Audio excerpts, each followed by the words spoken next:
اقرأ باسم ربك الذي خلق خلق الإنسان من علق اقرأ وربك الأكرم الذي علم بالقلم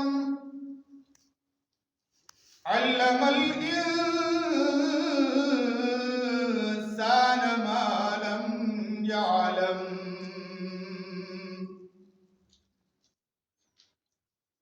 اللهم صل على محمد وعلى آل محمد كما صليت على إبراهيم وعلى آل إبراهيم إنك حميد مجيد. اللهم بارك على محمد وعلى آل محمد كما باركت على إبراهيم وعلى آل إبراهيم إنك حميد مجيد. اللهم صل على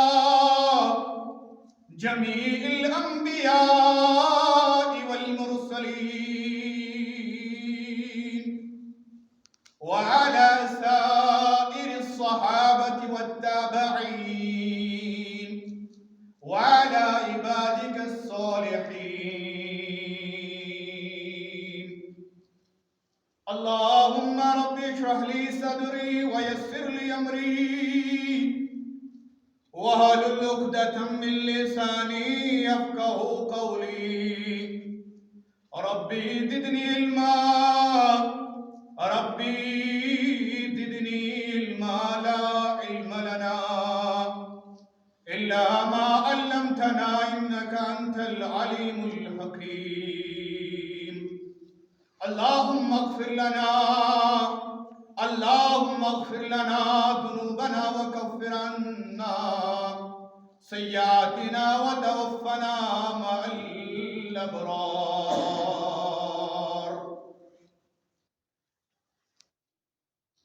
معزز و مکرم حاضرین جمعہ، اللہ رب العالمین کا بے انتہا شکر اور احسان ہے کہ اللہ رب العالمین نے ہم تمام مسلمانوں کو پوری دنیا کے لوگوں میں سے منتخب کیا اور ہمیں اللہ تعالیٰ نے یہ رفعت، یہ عظمت، یہ بلندی عطا فرمائی کہ ہم شامل ہوئے اس امت میں جس امت میں آنے کی، جس امت میں پیدا ہونے کی انبیاء تمنا کرتے تھے، انبیاء آرزوئیں کرتے تھے. اللہ رب العالمین نے ہمارے اوپر یہ احسان عظیم کیا کہ ہم امت محمدیہ صلی اللہ علیہ وسلم میں پیدا ہوئے اور رسول اکرم صلی اللہ علیہ وسلم کے ذریعے اللہ رب العالمین نے پوری بنی نوع انسانیت پر احسان عظیم کیا ہے.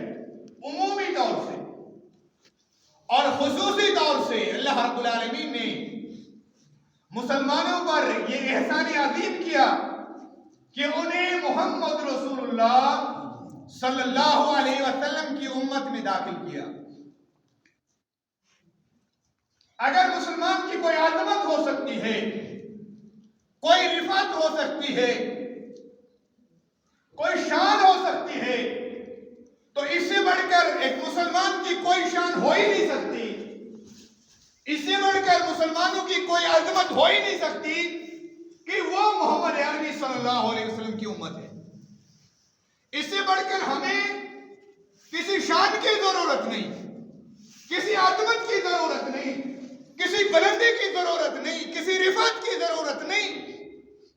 ہمارے لیے یہی عظمت کافی ہے، یہی رفعت کافی ہے کہ ہم شامل ہوئے محمد رسول اللہ صلی اللہ علیہ وسلم کے جانثاروں میں، محمد رسول اللہ صلی اللہ علیہ وسلم کے عاشقوں میں، محمد عربی صلی اللہ علیہ وسلم کے چاہنے والوں میں.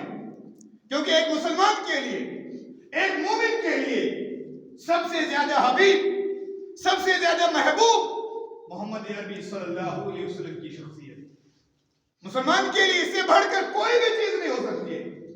مسلمان کا گھر بار لٹ سکتا ہے، کوئی مسئلہ نہیں۔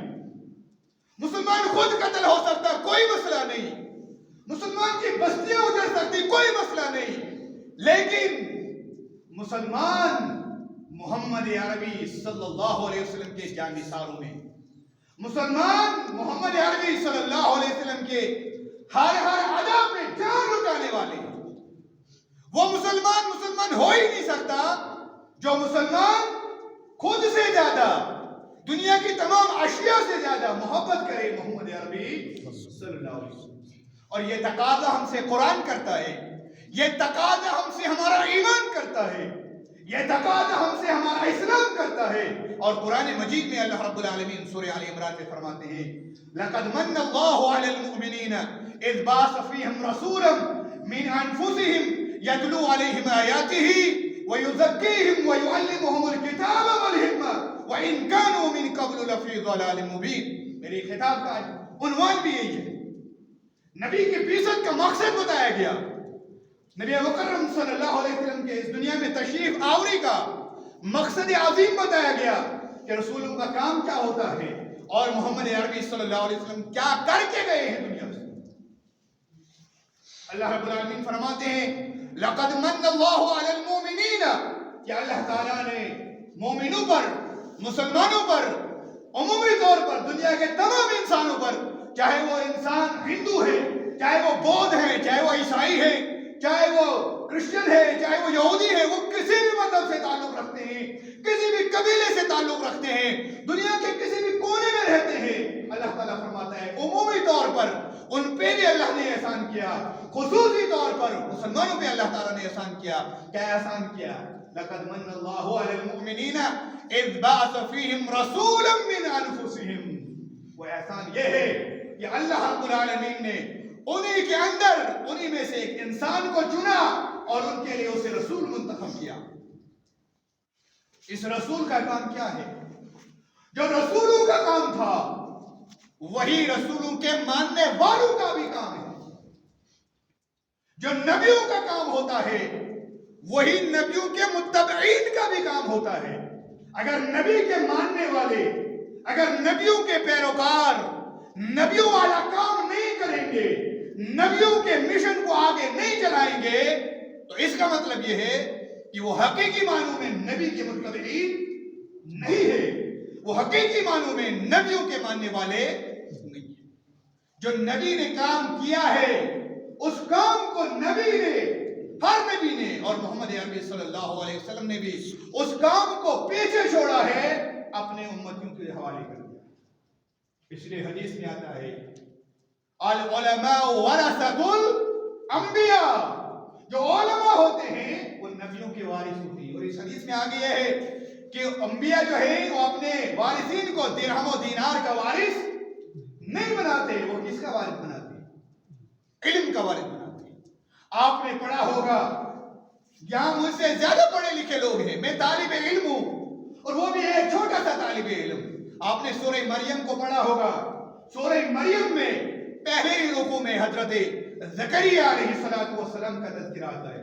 حضرت زکریا کو کوئی اولاد نہیں تھی، بے اولاد تھے وہ، انہوں نے اللہ سے دعا کی، اور دعا بھی کیسے کی؟ یہاں میں بیچ میں ایک بات عرض کروں گا ضمناً، وہ یہ ہے کہ جب بھی ہم دعا کریں اللہ سے کریں، پہلی بات یہ، دینے والا صرف اور صرف کون ہے؟ اللہ ہے۔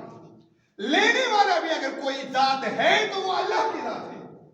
مشکل کشا، حاجت روا، مصیبتوں کو دور کرنے والا، مشکلات کو ہٹانے والا، مرادیں پورے کرنے والا اگر کوئی ذات ہے تو وہ رب العالمین کی ذات ہے۔ اس کے علاوہ کوئی نبی ہماری مشکلات کو دور نہیں کر سکتا، کوئی صحابی ہماری مشکلات کو دور نہیں کر سکتا، کوئی بزرگان دین ہماری مشکلات کو دور نہیں کر سکتا، کوئی پیر ہماری دعا کو قبول نہیں کر سکتا، کوئی نہیں کر سکتا۔ قرآن کہتا ہے یا ایھا الناس انتم الفقراء الی اللہ، اے لوگوں، چاہے نبی ہیں، صحابی ہیں، امتی ہیں، ولی ہیں، سب کو اللہ تعالیٰ کہتا ہے یا ایھا الناس انتم الفقراء الی اللہ، اے لوگوں تم سب کے سب مسکین ہو، تم سب کے سب کلاش ہو، تم سب کے سب فقیر ہو، اللہ رب العالمین کی ادا کی کوئی نہیں دینے والا۔ ہمارے سامنے قرآن مجید ہے، ہمیں اپنے اعمال، ہمیں اپنی رہنمائی قرآن سے لینی چاہیے۔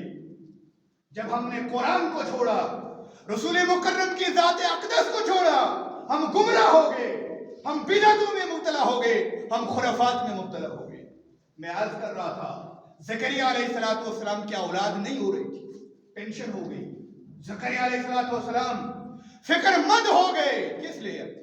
اس کو فکر چکا تھا ایسے دبن اولاد نہیں آئیسی پات کچھ سنبھالے مرنا، ایسے داس فکر یہ آئی کافن کچھ دیا حضرت اولاد نے ایسے بیمار کا ذکر اس پر کچھ پوچھا ایسے نہیں آئی فکر۔ قرآن نے اس فکر کو کہیں بیان نہیں کیا۔ جو قرآن پڑھتے ہیں یعقوب علیہ السلام کے بارے میں پڑھیے، جب یعقوب علیہ السلام کی موت کا آخری وقت پہنچا، اس نے اپنے بچوں کو پوچھا کیا وصیت کی؟ کہا کہ میرے بیٹو اب میرے بعد تم کس کی عبادت کرو گے؟ نبیوں نے جو اسوہ پیچھے چھوڑا ہے وہ نہیں ہے جس پہ ہم عمل پیرا کریں۔ حضرت زکریا علیہ السلام کو بھی فکر ہونے لگی، پریشان ہونے لگی، میرے بعد اس کار نبوت کو آگے کون چلائے گا؟ رو پڑے اللہ کے دربار میں، زار و قطار رونے لگے اور اپنی بے بسی کو عائشہ ماننے سے فلان پیرو بچائے، فلان ولیو بچائے، فلان بزرگوں بچائے، رب کعبہ کی قسم ہے۔ پڑھو شیخ العالم رحمت اللہ علیہ کا شعر ایک ہے، اس نے کہا ہے تج صبرند ایسن صبر سا، یعنی ہم صبر کرنے والے دنیا پر نبیوں سب سے پہلے جنہوں نے دنیا میں صبر کیا ہے وہ انبیاء ہیں، انبیاء سے زیادہ اس دنیا میں کوئی بھی صابر نہیں تھا۔ شیخ العالم رحمت اللہ علیہ فرماؤں وہاں ان صابروں کو بھی صبر ساتھ نہیں دے گا۔ ایشوانہ تیت بچائیں پھلائیں بچائیں تیت زکریا علیہ السلام پنی بے بسی ظاہر کرن، پنی کمزوری ظاہر کرن، دبن کافا یا عین صاد ذکر رحمت ربک عبدہ زکریا اذ نادا ربہ نداء خفیا۔ بن پروردگار اے کرن بیان زکریا علیہ السلام یہ کس کرن بیان ونن تاجس نبی محمد عربی صلی اللہ علیہ وسلم یہ کس کر سکتے بیان یمن لکن بورد دبن ذکر رحمت ربک عبدہ زکریا اذ نادا ربہ۔ زکریا نے کسی بندے کو نہیں پکارا، ورنہ اس سے پہلے بھی بہت سارے انبیاء آئے تھے۔ زکریا علیہ السلام بھی کسی نبی کو پکار سکتا تھا نا۔ اگر جائز ہوتا زکریا علیہ السلام کو نوح کو پکار لگاتے، جائز ہوتا لوط کو پکار لگاتے، شعیب علیہ السلام کو پکار لگاتے۔ اتنا ہی نہیں جو ہم سب کے باپ ہیں، جو پوری دنیا کے انسانوں کے باپ ہیں، آدم علیہ السلام، اس کو پکار لگاتے، کہتے آدم تیرا وسیلہ میں رب کو دیتا ہوں، تجھے مانگتا ہوں تو مجھے اولاد دے دے۔ جو لوگ آج پوری امت مسلمہ کے عام مسلمانوں کو گمراہ کر رہے ہیں وہ کیا جواب دیں گے رب العالمین؟ کیا ان کے سامنے نبیوں کی سیرت جو قرآن مجید نے بیان کی ہے کیا ان کے سامنے نہیں ہے؟ حضرت یونس علیہ السلام مچھلی کے پیٹ میں رہے، کیا پڑھتے رہے؟ کسی نبی کو پکارا، کسی ولی کو پکارا، کس کو پکارا؟ کیا کہا لا الہ الا انت سبحانک انی کنت من الظالمین۔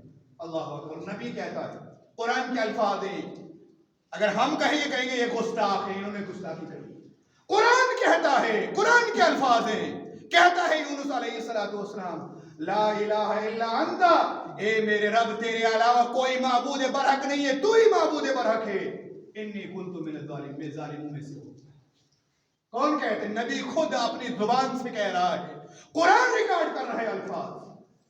اور زکریا علیہ السلام کو فکر ہو رہی ہے کہ میرے بعد اس میرے مشن کو آگے کون چلائے گا۔ دعا کرتے ہیں رب العالمین سے، کیا کہتے ہیں؟ اذ نادا ربہ نداء خفیا قال ربی انی وہن العظم منی۔ سب سے جب ہم بھی دعا کریں نا اللہ سے، ہمیں بھی اپنی کمزوری بیان کرنی چاہیے، پہلے اللہ کی تعریف کرنی چاہیے، پھر رسول مکرم پہ درود بھیجنا چاہیے، اس کے بعد اپنی کمزوریاں کرو اللہ کے سامنے بیان، کہو اللہ میں کلاش ہوں، میں فقیر ہوں، گنہگار ہوں، بدکار ہوں، سیاہکار ہوں، پھر اللہ سے جھگڑو، لڑو اللہ سے، اللہ دینے والا ہے۔ نبیوں نے تو ہمیں سکھایا ہے اللہ سے مانگنا، کہا اذ نادى ربه نداء خفيا قال يا ربي اني خفت الموالي من ورائي وكانت امراتي عاقرا فهب لي من لدنك وليا۔ بس یہیں تک میں نے بات کر دی۔